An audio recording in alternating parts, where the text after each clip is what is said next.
Primary health centres को सशक्त बनाना आवश्यक, इस विषय पर रविवार 11 जून 2017 को एक कार्यशाला का आयोजन किया गया। ये कार्यशाला Indian academy of primary health care की ओर से मेडिकल एसोसिएशन भवन में आयोजित की गई। इस वर्कशॉप में rotary club north public relations society of India के जयपुर चैप्टर और लोक संवाद संस्था का सहयोग रहा। प्राथमिक उपचार पर चिकित्सा विशेषज्ञों और कई समाजसेवियों ने अपने विचार प्रस्तुत किए। मैनेजमेंट में अगर हमारा काम है प्रोसेस को इनोवेट करना। तो आज के डेट में मैं जो है चाहे वो हेल्थ केयर सर्विस जो डिलीवरी के पॉइंट ऑफ व्यू से हम लोग स्टडी करते हैं IHMR में, चाहे वो प्राइमरी हो, चाहे सेकेंडरी हो, चाहे वो टर्शरी केयर हो, तो हम लोग तीनों लेवल्स के ऊपर हम लोग स्टडी करते हैं, क्योंकि हम लोग जो है MBA health management, MBA hospital management और MBA फार्मास्यूटिकल मैनेजमेंट में डिग्री ऑफर करते हैं। तो हमारा काम है, एक बहुत बड़ा चैलेंज रहता है मैनेजमेंट प्रोफेशनल के लिए कि वो प्राइमरी केयर, सेकेंडरी केयर और टर्शरी केयर की डिलीवरी को अच्छी तरीके से वो समझे और उसमें क्या प्रोसेस इनोवेशंस हो सकते हैं, कहाँ गैप है, ताकि हम लोग गवर्नमेंट को और जो स्टेक होल्डर्स हैं उनको हम लोग एड्रेस कर सकें कि अगर आप लोग इन एरियाज़ में इस ढंग से काम करेंगे तो प्रोबेबली जो पेशेंट, क्योंकि आज की डेट में हम लोग बात करें पेशेंट सेंट्रिसिटी की, तो अगर पेशेंट डेवलपमेंट की अगर हम बात करें, जो सोशल डिटर्मिनेंट्स ऑफ हेल्थ हैं अगर हम उसकी बात करें, तो कैसे आप लोग उसको एक रेस्पॉन्सिबल सिटीजन के वे में और कॉर्पोरेट वे के रूप में आप लोग उसको प्रेजेंट कर सकते हैं।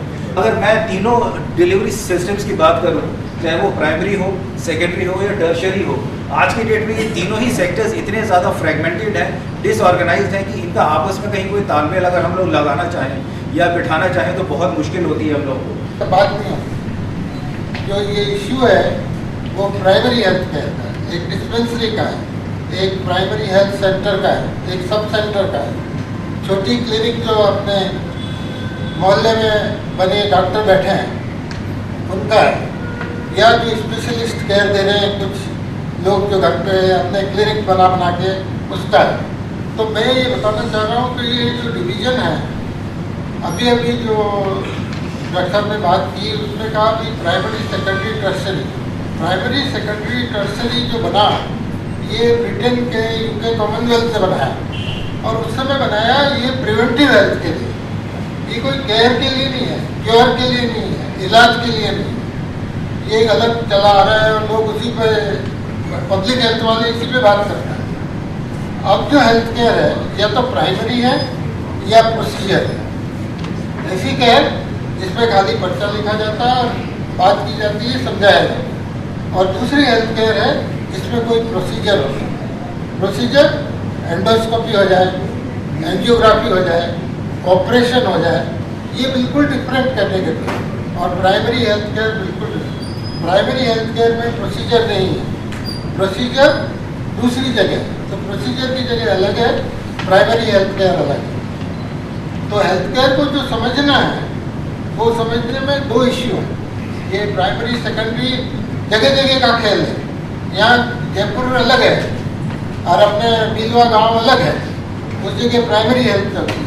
अपने यहाँ कहाँ प्राइमरी, अपने यहाँ प्राइमरी हेल्थ भी स्पेशलाइज्ड प्राइमरी हेल्थ है। जो स्पेशलाइज जो थोड़े अपर लेवल के हो गए वो लोग हैं। अब बच्चे को कौन दिखाएगा जयपुर में जनरल प्रैक्टिशनर, वो बच्चे के डॉक्टर को ढूंढता है। प्रेगनेंसी है वो जयपुर में कोई नहीं दिखाएगा। तो अर्बन एरिया में अलग है, रूरल एरिया में अलग है, अवेलेबिलिटी पे है। तो प्राइमरी हेल्थ केयर जो अपन जो डिस्कस करने जा रहे हैं, इट्स अबाउट टैकलिंग इलनेस, जब इलनेस हो जाती है।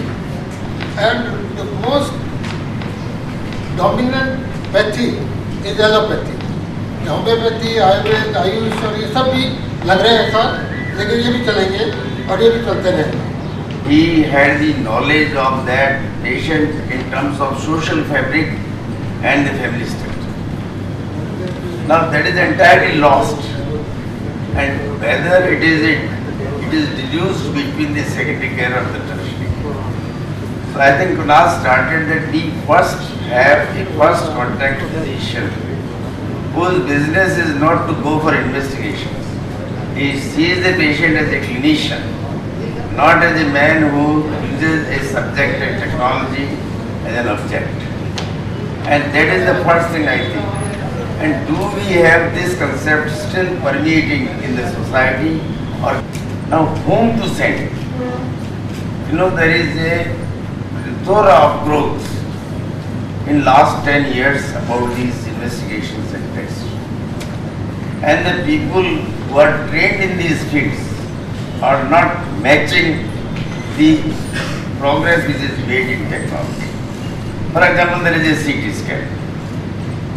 Now, how many people are trained to read the CT scan properly? How many people are trained to read the MRI scan properly? Are there people who are trained by simple experience or trained by training? Now, whom to refer? Second question, as a primary care physician, I want to refer the patient, of course in the mutual consultation, but whom to send? How will you decide that who is the best in this field? Who does the investigation plus analysis properly? At that time he was in the pedestal of God, nearer God. Who is nearer God? Is your doctor. And you cannot go to the God, therefore go to the doctor. Now this concept has completely vanished, not because of the primary care physicians, because of the secondary and tertiary physicians, because the reverse is happening. The primary care physician like Nal Putari spends half an hour on one patient. Now, in America or West, 4 patients are seen as an expert specialist in this. And we are seeing hundreds of patients. Are we doing a consultancy or a general practice? I think I must appreciate that if they come in general practice also, they come as a family doctor also, with one subspecialty interest. There should not be supra-specialty, but should be subspecialty. It used to be earlier under the influence of UK, but in USA influence, I think we followed. आजकल क्या होता है कि आपका जो family physician है, आपकी colony में जो अवेलेबल है, जो आपके नियर बाय जो फिजिशियन है, उसके पास आप जाते हैं कि सर खांसी जुकाम में आप ठीक कर दीजिए. फिर अगली बार आप जाते हैं कि साहब बीच में मुझे हार्ट की प्रॉब्लम हो गई थी तो मैं डॉक्टर साहब के पास चला गया था, अब आप इन दवाइयों को आप लिख दीजिए. तो अब ये क्या होता है कि आप उस फिजिशियन का विश्वास एक तरह से खो देते हैं. वो ऐसा नहीं है कि आप उसके पास जाते तो आपका ट्रीटमेंट डिले हो जाता. अगर वो आपके सिम्टम्स को आपसे ज़्यादा अच्छी तरह जानता है. अगर कोई जनरल पब्लिक का आदमी है, हेडेक है, किसी को सिर में दर्द है और वो सीधे न्यूरोलॉजिस्ट के पास जाता है तो अपना इलाज खुद करने की उसमें, और 98% या 99% जैसे बताया सबने बल्लभसर बताया, हेडेक्स नॉर्मल होते हैं और नॉन न्यूरोलॉजिकल हेडेक्स होते हैं. तो आप अननेसेसरी इन्वेस्टिगेशंस में फंसते हैं और जनरल पब्लिक है वो एक तरह से अपने टाइम का और अपने पैसे की बर्बादी करती है. पर अगर इसी कड़ी में अगर बीच में अगर अपने फिजिशियन को, अपने फैमिली फिजिशियन पे भरोसा करके अगर हम उसके थ्रू जाएँ, उसको पहले तो हो सकता है कि 99% केसेस में या सपोज 50-60% केसेस में आपको फर्दर इन्वेस्टिगेशन की ज़रूरत नहीं पड़ेगी और वो आपके सिम्टम्स को पहचानेगा. वो देखेगा कि आपको ज़रूरत है या नहीं, कुछ ऐसे वार्निंग सिम्टम्स तो नहीं है, किसी बीमारी का अंदेशा तो नहीं है. अगर उसको लगता है किसी बीमारी का अंदेशा है तो वो डेफिनेटली आपको रेफर करेगा, वो आपका फर्दर इलाज करवाएगा. और अगर ऐसा लगता है उसको कि 50% केसेस में बीमारी उसी के लेवल पे ठीक हो सकती है तो उसमें आपका समय भी बचेगा, पैसा भी बचेगा और आपका इलाज भी अच्छा होगा. सारे